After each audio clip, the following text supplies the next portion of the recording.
जय सत्यनारायण भगवान की जय। जय श्री कृष्ण। राधे राधे भक्तजनों, आज आप सुनेंगे सत्यनारायण भगवान की पावन 5 व्रत कथा। जितने भक्त सत्यनारायण भगवान को उपास करते हैं वो सारे भक्त लोग सत्यनारायण भगवान को पूरा कथा सुनते हैं तो सत्यनारायण भगवान उन पर प्रसन्न हो जाते हैं। एक समय की बात है, नैसीरन तीर्थ में सैनिकादि 88,000 ऋषियों ने श्री सूत जी से पूछा, हे प्रभु, इस कलयुग में वेद विद्या रहित मनुष्यों को प्रभु भक्ति किस प्रकार मिल सकती है और उनका उद्धार कैसे होगा। हे मुनि श्रेष्ठ, कोई ऐसा तप बताइए जिससे थोड़े समय में ही पुण्य मिले और मनोवांछित फल भी मिल जाए। इस प्रकार की कथा सुनने की हम इच्छा रखते हैं। सबर शास्त्रों के गाता सूत जी बोले, हे विष्णुवो, मैं पूजिया आप सभी ने प्राणियों के हित की बात पूछी है, इसलिए मैं एक ऐसे श्रेष्ठ व्रत को आप लोगों को बताऊंगा जिसे नारद जी ने लक्ष्मी नारायण जी से पूछा था और लक्ष्मीपति ने मुनि श्रेष्ठ नारद जी से कहा था। आप सब इसे ध्यान से सुनिए। एक समय की बात है, योगी राज नारद जी दूसरों के हित की इच्छा लिए अनेकों लोकों में घूमते हुए मृत्यु लोक में आ पहुँचे। यहाँ उन्होंने अनेक योनियों में जन्म पराये सभी मनुष्यों को अपने कर्मों द्वारा अनेकों दुखों से पीड़ित देखा। उनका दुख देख नारद जी सोचने लगे कि कैसे यत्न किया जाए जिसके करने से निश्चित रूप से मानव के दुखों का अंत हो जाए। इसी विचार पर मनन करते हुए वो विष्णु लोक में गए। वहाँ वो देवों के ईश्वर भगवान नारायण की स्तुति करने लगे, जिनके हाथों में शंख चक्र गदा और प्रद्युम्न थे, गले में वरमाला पहने हुए थे। स्तुति करते हुए नारद जी बोले, हे भगवान, आप अत्यंत शक्ति से संपन्न है। मन और वाणी भी आपको नहीं पा सकती है। आपका आदि मध्यम और अंत नहीं है। निर्गुण स्वरूप दृष्टि के कारण भक्तों के दुख को दूर करने वाले आपको मेरा नमस्कार है। नारद जी की स्तुति सुन विष्णु भगवान बोले, हे मुनि श्रेष्ठ, आपके मन में क्या बात है? आप किस काम के लिए पधारे हैं? उसे निसंकोच होकर कहो। इस पर नारद मुनि बोले कि मृत्यु लोक में अनेक योनियों में जन्मे मनुष्य अपने कर्मों के द्वारे अनेकों दुख से दुखी हो रहे हैं। हे नाथ, आप मुझ पर दया रखते हैं तो बताइए कि वो मनुष्य थोड़े प्रयास से ही अपने दुखों से कैसे छुटकारा पा सकते हैं। श्री हरि बोले, हे नारद, मनुष्यों की भलाई के लिए तुमने बहुत अच्छी बात पूछी है, जिसके करने से मनुष्य मोह से छूट जाता है। वो बात मैं कहता हूँ, उसे सुनो। स्वर्ग लोक और मृत्यु लोक दोनों में एक दुर्लभ उत्तम व्रत है जो पुण्य देने वाला है। आज प्रेम बस होकर मैं उसे तुमसे कहता हूँ। सत्यनारायण भगवान का यह व्रत अच्छी तरह विधि पूर्वक करे, मनुष्य तुरंत ही यहाँ सुख भोग करे, मरने पर मोक्ष पाता है।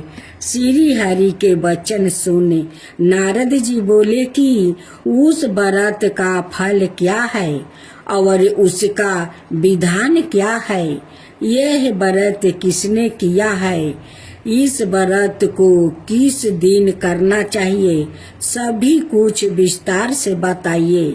नारद जी की बात सुनकर श्री हरि बोले, दुख शोक को दूर करने वाला यह व्रत सभी स्थानों पर विजय दिलाने वाला है। मानव को भक्ति और श्रद्धा के साथ शाम को सत्यनारायण की पूजा धर्म परायण होकर ब्राह्मणों बंधुओं के साथ करनी चाहिए। भक्ति भाव से ही नैवेद्य केले का फल, घी, दूध और गेहूं का आटा सवाए ले, गेहूं के स्थान पर साठी का आटा, शक्कर और गुड़ लेकर सभी भक्षण योग्य पदार्थों को मिलाकर भगवान का भोग लगाए। ब्राह्मणों सहित बंधुओं को भी भोजन कराए, उसके बाद सवाए भोजन करे, भजन कीर्तन के साथ भगवान की भक्ति में लीन हो जाए। इस तरह से सत्यनारायण भगवान का यह व्रत करने पर मनुष्य की सारी इच्छाएं निश्चित रूप से पूरी होती है।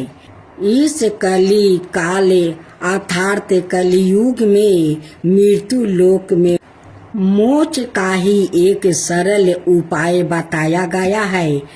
इसी श्री सत्यनारायण व्रत कथा का प्रथम अध्याय संपूर्ण हुआ।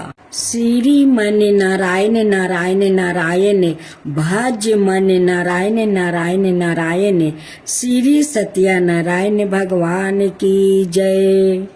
दूसरा अध्याय। सूत जी बोले, हे ऋषियों, जिसने पहले समय में इस व्रत को किया था उसका इतिहास कहता हूँ, ध्यान से सुनो। सुंदर काशीपुरी नगरी में एक अत्यंत निर्धन ब्राह्मण रहता था। भूख प्यास से परेशान वो धरती पर घूमता रहता था। ब्राह्मणों से प्रेम करने वाले भगवान ने एक दिन ब्राह्मण का भेष धारण कर उसके पास जाकर पूछा, हे बीरबे, नित्य दुखी होकर तुम पृथ्वी पर क्यों घूमते हो? दीन ब्राह्मण बोला, मैं निर्धन ब्राह्मण हूँ, भिक्षा के लिए धरती पर घूमता हूँ। हे भगवान, यदि आप इसका कोई उपाय जानते हो तो बताइए। वृद्धा ब्राह्मण कहता है कि सत्यनारायण भगवान मनोवांछित फल देने वाले हैं, इसलिए तुम उनका पूजन करो। इसे करने से मनुष्य सभी दुखों से मुक्ति हो जाता है। वृद्धा ब्राह्मण बन कर आया सत्यनारायण भगवान उस निर्धन ब्राह्मण को व्रत का सारा विधान बताकर अंतर्ध्यान हो गए। ब्राह्मण मन ही मन सोचने लगा कि जिस व्रत को वृद्धा ब्राह्मण कहने को कह गया है, मैं उसे जरूर करूँगा। यह निश्चय करने के बाद उसे रात में नींद नहीं आई। वो सवेरे उठकर सत्यनारायण भगवान का व्रत का निश्चय कर भिक्षा के लिए चल गया। उस दिन निर्धन ब्राह्मण को भिक्षा में बहुत धन मिला, जिससे उसे बंधुओं के साथ मिलकर श्री सत्यनारायण भगवान का व्रत संपन्न किया। भगवान सत्यनारायण का व्रत संपन्न करने के बाद वो निर्धन ब्राह्मण सभी दुखों से छूट गया और अनेक प्रकार की संपत्तियों से युक्त हो गया। उसी समय से यह ब्राह्मण हर माह इस व्रत को करने लगा। इस तरह से सत्यनारायण भगवान का व्रत को जो मनुष्य करेगा वो सभी प्रकार के पापों से छुटकारा पाएगा, मोक्ष को प्राप्ति होगा। जो मनुष्य इस व्रत को करेगा वो भी सभी दुखों से मुक्ति हो जाएगा। सूत जी बोले कि इस तरह से नारद जी से नारायण जी का कहा हुआ। श्री सत्यनारायण ने व्रत को मैंने तुमसे कहा, हे बीरबो मैं अब और क्या कहूँ। ऋषि बोले, हे मुनिवर संसार में उस बीरबा से सुन करे और किस किसने इस व्रत को किया है, हम सब इस बात को सुनना चाहते हैं। इसके लिए हमारे मन में श्रद्धा का भाव है। सूत जी बोले, हे मुनियो जिस जिसने इस व्रत को किया है वो सब सुनो। एक समय यही बीरबा धन ईश्वर के अनुसार अपने बंधु बंधुओं के साथ इस व्रत को करने को तैयार हुआ। उसी समय एक लकड़ी बेचने वाला बूढ़ा आदमी आया और लकड़ियाँ बाहर रख कर अंदर ब्राह्मण के घर में गया। प्यास से दुखी वो लकड़हारा उनको व्रत करते देखा। बीरबा को नमस्कार कर पूछने लगा कि आप यह क्या कर रहे हैं और इसे करने से क्या फल मिलेगा, कृपया मुझे भी बताइए। ब्राह्मण ने कहा कि सब मनोकामनाओं को पूरा करने वाला यह सत्यनारायण भगवान का व्रत है। इनकी कृपा से ही मेरे घर में धन धनाए आदि की वृद्धि हुई है। बीरबा से सत्यनारायण ने व्रत के बारे में जानकर लकड़हारा बहुत प्रसन्न हुआ। चनर मिरित लेकर वो प्रसाद खाने के बाद वो अपने घर गया। लकड़हारा ने अपने मन में संकल्प किया कि आज लकड़ी बेचने से जो धन मिलेगा उसी से श्री सत्यनारायण भगवान का उत्तम व्रत करूँगा। मन में इस विचार को ले बूढ़ा आदमी सिर पर लकड़ियाँ रखे उस नगर में बेचने गया जहाँ धनी लोग ज्यादा रहते हैं। उस नगर में उसे अपनी लकड़ियाँ का दाम पहले से 4 गुना अधिक मिलता है। बूढ़ा प्रसन्नता के साथ दाम लेकर केले, शक्कर, घी, दूध, दही और गेहूं का आटा ले और सत्यनारायण भगवान का व्रत की अनाय समग्रहियों लेकर अपने घर गया। वहां उसने अपने बंधु बंधुओं को बुलाकर विधि विधान से सत्यनारायण भगवान का पूजन और व्रत किया। इस व्रत के प्रभाव से वो बूढ़ा लकड़हारा धन, पुत्र आदि से युक्त होकर संसार के समस्त सुख भोग अंत काल में वैकुंठ धाम चला गया। अब तीसरा अध्याय। सूत जी बोले, हे श्रेष्ठ मुनियों अब आगे की कथा कहता हूँ। पहले समय में उल्का मुख नाम का एक बुद्धिमान राजा था। वो सत्य भक्त और जितेंद्रिया था। प्रतिदिन देव स्थानों पर जाता और निर्धनों को धन देकर उनके कष्ट दूर करता था।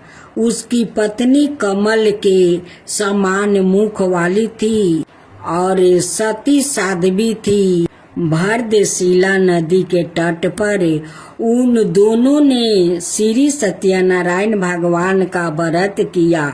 उसी समय साधु नाम का एक वैश्य आया। उसके पास व्यापार करने के लिए बहुत सा धन भी था। राजा को व्रत करते देखकर वो विनय के साथ पूछने लगा, हे राजन, भक्ति भाव से पूर्ण होकर आप यह क्या कर रहे हैं?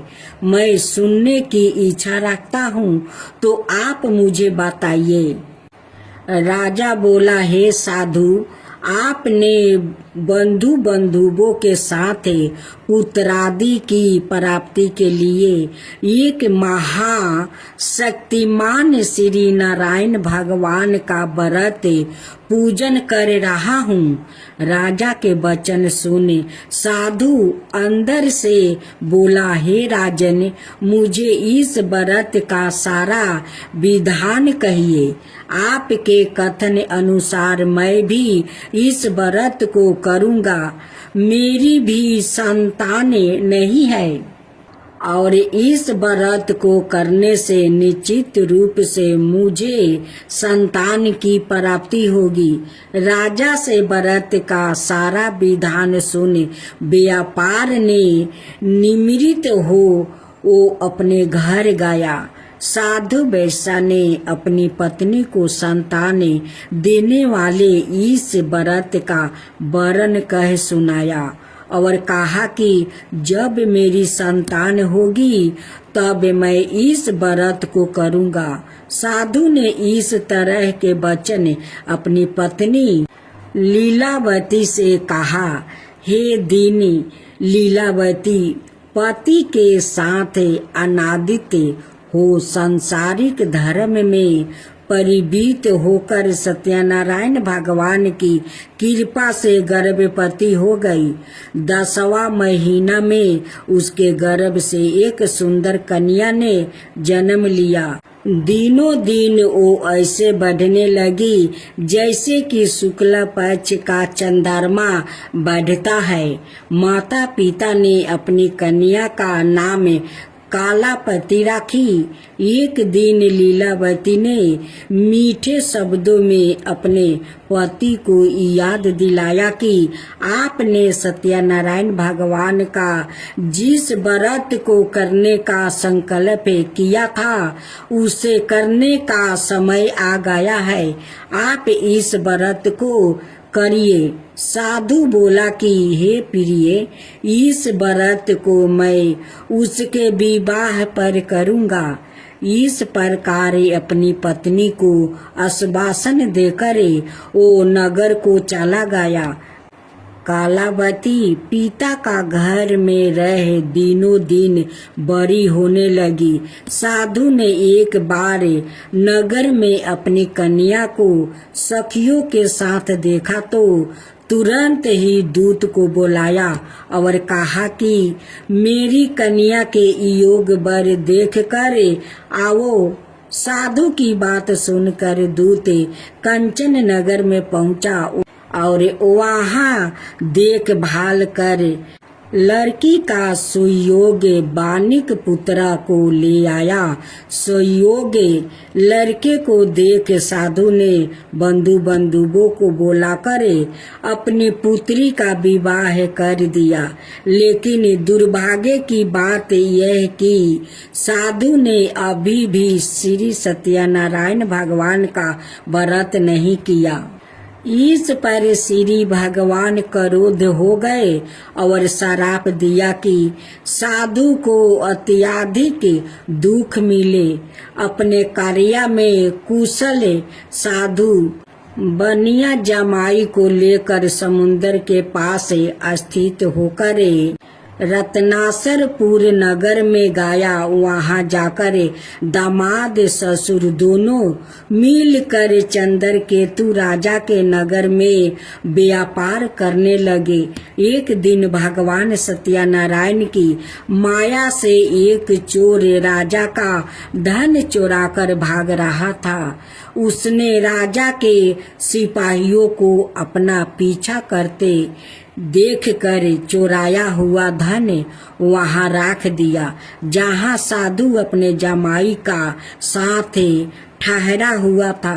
राजा का सिपाहियों ने साधु वेश्या का पास जाकर कहा, धन पारा देखा तो वो ससुर जमाई दोनों को बांध कर प्रसन्नता से राजा का पास ले गया और कहा कि उन दोनों चोर को हम पकड़ लाया है, आप आगे की कार्यवाही की आज्ञा दे। राजा की आज्ञा से उन दोनों को कठिन कारावास में डाल दिया गया और उनका सारा धन भी उससे छीन लिया गया। श्री सत्यनारायण भगवान का श्राप से साधु की पत्नी भी बहुत दुखी हुई। घर में जो धन रखा था उसे चोर चोरा कर ले गया। शारीरिक और मानसिक पीड़ा, भूख प्यास से अति दुखी हो अन्न की चिंता में कालावती एक ब्राह्मण के घर गई। वहां उसने श्री सत्यनारायण भगवान का व्रत होते देखा, फिर कथा भी सुनी। वो प्रसाद ग्रहण कर रात को घर वापस आई। माता ने कालापति से पूछा कि हे पुत्री, अब तक तुम कहाँ थी, तेरे मन में क्या है? कालावती ने अपनी माता से कहा, हे माता, मैंने एक ब्राह्मण का घर में श्री सत्यनारायण भगवान का व्रत देखा है। कन्या के वचन सुन लीलावती भगवान की पूजन की तैयारी करने लगी। लीलावती ने परिवार बंधुओं सहित सत्यनारायण भगवान का पूजन किया और उससे वर मांगा कि मेरे पति और जमाई शीघ्र घर आ जाए। साथ ही यह भी प्रार्थना की कि हम सबका अपराध क्षमा करें। श्री सत्यनारायण भगवान इस व्रत से संतोष हो गया और राजा चंद्रकेतु को सपने में दर्शन देकर कहा, हे राजन, तुम उन दोनों वेश्या को छोड़ दो और तुमने उनका जो धन लिया है उसे वापस कर दो। अगर तुमने ऐसा नहीं किया तो मैं तुम्हारा धन, राज, संतान सभी को नष्ट कर दूंगा। राजा को यह सब कहकर भगवान अंतर्ध्यान हो गए। प्रात काल सभा में राजा ने अपना सपना सुनाया। फिर बोले कि बानिक पुत्रा को कैद से मुक्त करे सभा में लाओ। दोनों ने आते ही राजा को प्रणाम किया। राजा मीठी वाणी में बोला, हे महानुभावों, भागे बस ऐसा कठिन दुख तुम्हें प्राप्ति हुआ है, लेकिन अब तुम्हें कोई भय नहीं है। ऐसा कहे राजा ने उन्हें दोनों को नए वस्तु भूषण भी पहनाया और जितना धन उनका लिया था उससे दोगुना धन वापस कर दिया। दोनों वेश्या घर को चल दिया। श्री मन नारायण नारायण नारायण, भज मन नारायण नारायण नारायण। श्री सत्यनारायण भगवान की जय। चौथा अध्याय। सूत जी बोले, वेश्या ने मंगल चार कर अपनी यात्रा आरंभ की और अपने नगर की ओर चल दिया। उनके थोड़ी दूर जाने पर एक दंडी वेशधारी श्री सत्यनारायण ने उसे पूछा, हे साधु, तेरी नाव में क्या है? अभिमानी मानिक हंसता हुआ बोला, हे डंडी, आप क्यों पूछते हो? क्या धन लेने की इच्छा है? मेरी नाव में तो बेल पत्ते भरे हुए हैं। वैसा के कठोर वचन सुन भगवान बोले, तुम्हारा वचन सत्य हो। डंडी ऐसे वचन कहे वहां से दूर चला गया। कुछ दूर जाकर समुंदर के किनारे बैठ गया।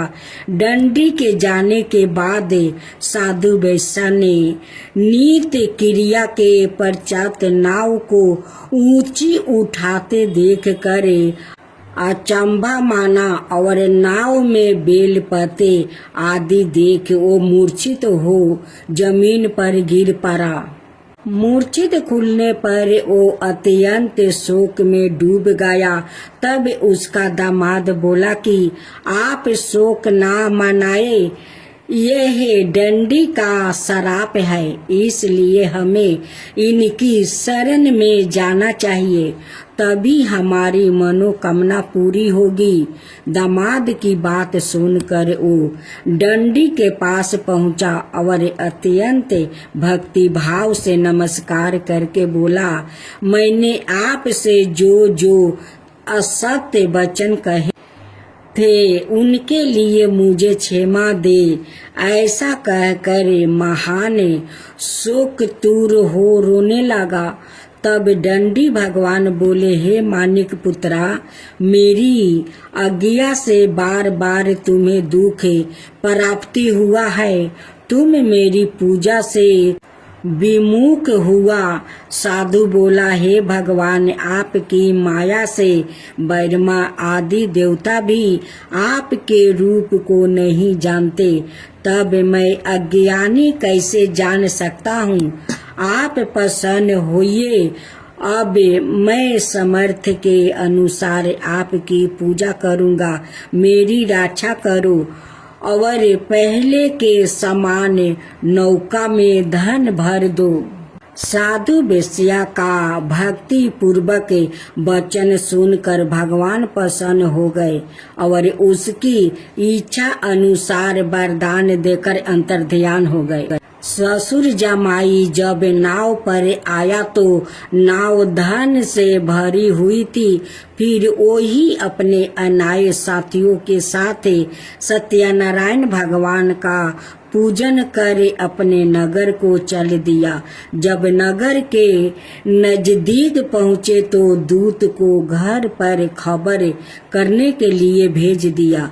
दूत साधु की पत्नी को प्रणाम कर कहता है कि मालिक अपने दामाद सहित नगर के निकट आ गया है। दूत की बात सुन साधु की पत्नी लीलावती ने बड़े हर्ष के साथ सत्यनारायण भगवान का पूजन कर अपनी पुत्री कालावती से कहा कि मैं अपने पति के दर्शन को जाती हूँ, तू कार्य पूर्ण कर शीघ्र आजा। माता के ऐसे वचन सुन कालावती जल्दी में प्रसाद छोड़ अपने पति के पास चली गई। प्रसाद की आवागा के कारण श्री सत्यनारायण भगवान रूठ हो गए और नाव सहित उसके पति को पानी में डुबो दिया। कालावती अपने पति को वहां ना पाकर रोती हुई जमीन पर गिर गई। नौका को डूबा हुआ देख वो कन्या को रोता देख साधु दुखी होकर बोला कि हे प्रभु, मुझसे और मेरे परिवार से जो भूल हुई है उसे क्षमा करे। साधु के दीन वचन सुनकर श्री सत्यनारायण भगवान प्रसन्न हो गए और आकाशवाणी हुई, हे साधु, तेरी कन्या मेरे प्रसाद को छोड़कर आई है, इसलिए उसका पति अदृश्य हो गया है।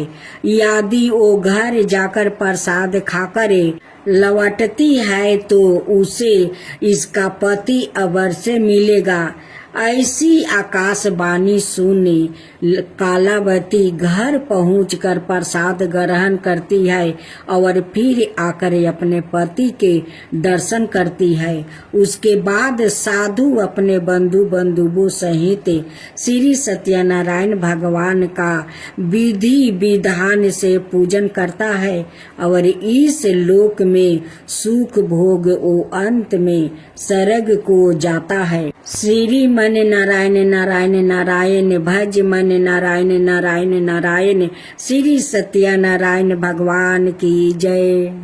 सूत जी बोले, हे ऋषियों, मैं और भी एक कथा सुनाता हूँ, उसे भी ध्यान पूर्वक सुनो। प्रजा पालन में लीन तुलंगध्वज नाम का एक राजा था। उसने भी भगवान का प्रसाद त्याग कर बहुत ही दुख सहन किया। एक बार वन में जाकर वन पशुओं को मार कर वो बर के पेड़ के नीचे आया। वहां उसने ग्वालों को भक्ति भाव से अपने बंधुओं सहित सत्यनारायण भगवान का पूजन करते देखा। अभिमान बस राजा ने उन्हें देख कर भी पूजा स्थान में नहीं गया और ना ही उसने भगवान को नमस्कार किया। ग्वालों ने राजा को प्रसाद दिया, लेकिन उसने वो प्रसाद नहीं खाया और प्रसाद को वही छोड़कर वो अपने नगर को चला गया। जब वो नगर में पहुंचा तो वहाँ सब कुछ तहस नहस हुआ पाया, तो वो शीघ्र ही समझ गया कि यह सब भगवान ने ही किया है। वो दोबारा ग्वाले के पास पहुंचा और विधि पूर्वक पूजा करके प्रसाद खाया, तो सत्यनारायण भगवान की कृपा से सब कुछ पहले जैसा हो गया। शीघ्र काल तक सुख भोगने के बाद मरणोपरांत उसे स्वर्ग लोक की प्राप्ति हुई। जो मनुष्य परम दुर्लभ इस व्रत को करेगा तो भगवान सत्यनारायण की अनुकंपा से उसे धन धनाई की प्राप्ति होगी। निर्धन धनी हो जाता है और भय मुक्त हो जीवन जीता है। संतानहीन मनुष्य को संतान सुख मिलता है और सारे मनोरथ पूर्ण होने पर मानव अंत काल में वैकुंठ धाम को जाता है। सूत जी बोले, जिन्होंने पहले इस व्रत को किया है, अब उनके दूसरे जन्म की कथा कहता हूँ। वृद्ध सातानंद ब्राह्मण ने सुदामा का जन्म लेकर मोक्ष की प्राप्ति की। लकड़हारा ने अगले जन्म में निषाद बनकर मोक्ष प्राप्ति किया। उल्का मुख नाम का राजा दशरथ होकर वैकुंठ को गया। साधु नाम का वैश्य ने मूर्धवाजा बनकर अपने पुत्र को आरे से चीर कर मोक्ष पाया। महाराज दंतध्वज ने स्वयंभू होकर भगवान में भक्ति युक्त होकर कर्म कर मोक्ष पाया। श्री मन नारायण नारायण नारायण भज मन नारायण नारायण नारायण। श्री सत्यनारायण भगवान की जय। भक्ति रमना स्वामी जय लक्ष्मी रमना। सत्यनारायण स्वामी जन पालक हरना। जय लक्ष्मी रमना जय लक्ष्मी रमना।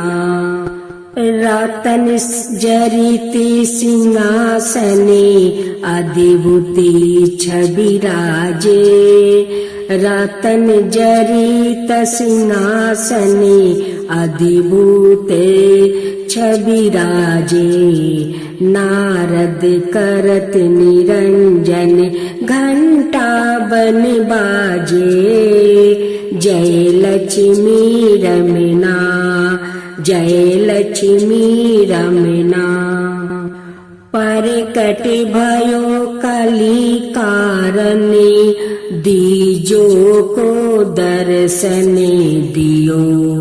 बूढ़ा ब्राह्मण बन कर कंचन महल कियो।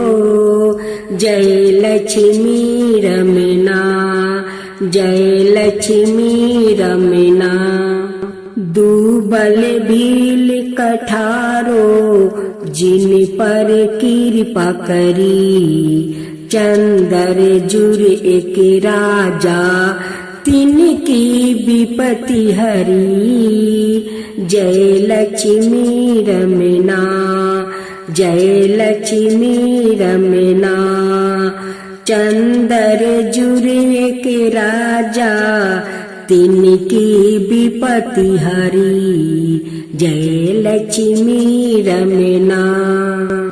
बेसिया मनोरथ पायो, सरदा तज दिनहि। सो फल भोग प्रभु जी, फिर स्तुति की नहीं। जय लक्ष्मी रमना, जय लक्ष्मी रमना। भाव भक्ति के कारण, छिन छिन रूप धरो। भाव भक्ति के कारण, छिन छिन रूप धरो।